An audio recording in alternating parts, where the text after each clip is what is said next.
Did Eddie seem himself in the final days?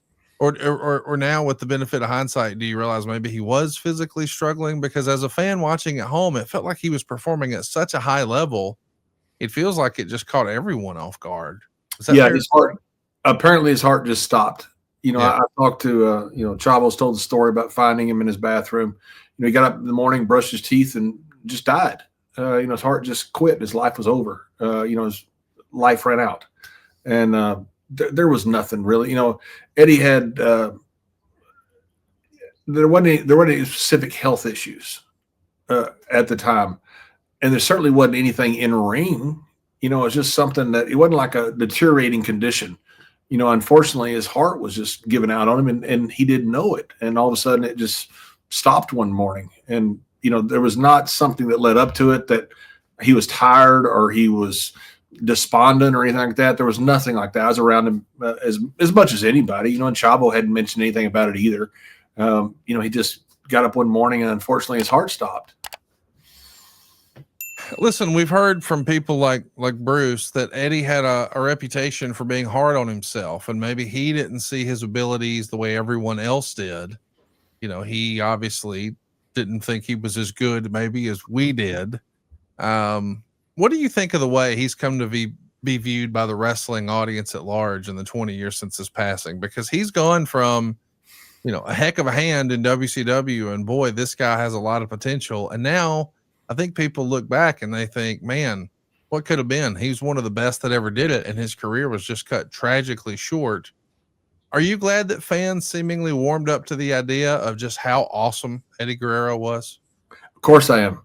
Absolutely. I knew how awesome he was then. Being in the ring with him, it was like being in the ring with Sean. I'd say there's only a couple guys you ever in the ring that are like that. It was Sean and Kurt Angle. And those guys just had something about them that, my God, man, it was like an ungrounded electric wire that you just walked out and just shocked the freaking arena. Those guys came out of that curtain and they just changed the arena. It was unbelievable. And to be out there with them, I mean, I don't know if any of them could sit there and describe a match in the back. They're all smart guys, but you get them out there and just magic happens. Those guys. And Eddie was like that. Just magic happened. But I watched some of his old matches, like Psychosis and some other guys, some stuff he did, man.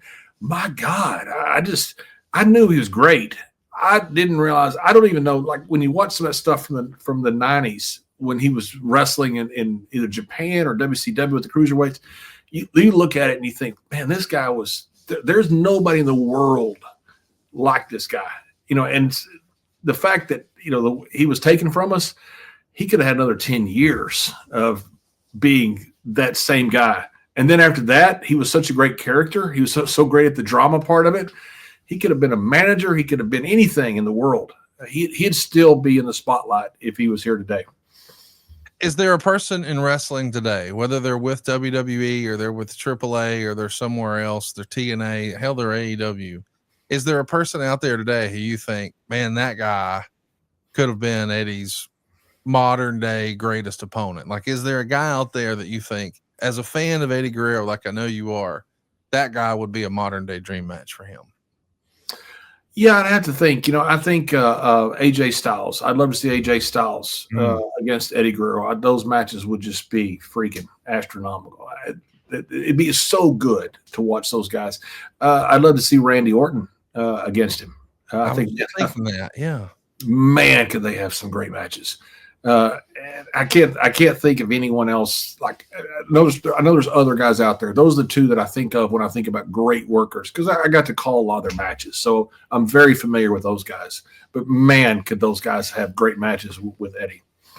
I know it's not necessarily from a work rate standpoint what fans may be craving, but imagine the story they could tell with him and Dom.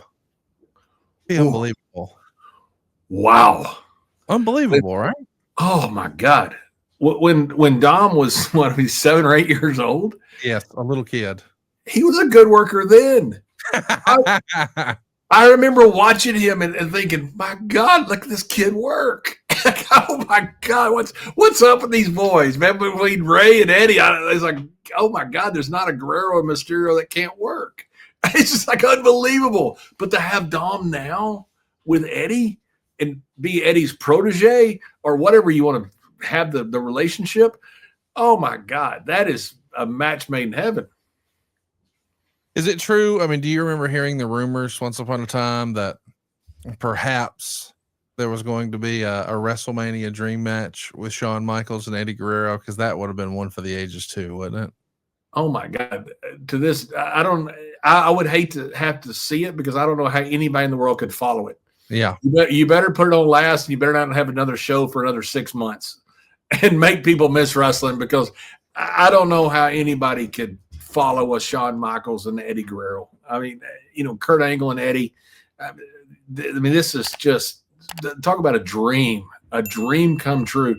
And the drama, Kurt was great too. Like I say, those three guys, but have the drama with Shawn. He was so good with Eddie. I'm talking about the lead up to it would just be, brother, I would hate to be on that card. I'd want to be like on the pre-show. I wouldn't even want to be on the card with them. They'd be so good. If you want to find the one and only that I could find, Randy Orton, Eddie Guerrero singles match. It happened very early in Randy's career. It was October 11th, 2005 on SmackDown from San Antonio. They went 15 and a half minutes. It was a DQ finish, but man, a Randy Orton, Eddie Guerrero story, a Seth Rollins, Eddie Guerrero story, Logan Paul. I mean, there's so many great. Wow, Logan Paul and Eddie Guerrero. Now Seth would be awesome as well. My God, Logan Paul playing a smart ass character and Eddie being the smart ass baby face against it. My God, man, take my money. Take my money. Listen, I've got this jar right here. This is what I would give to it right here. This is it. What are we looking at right there?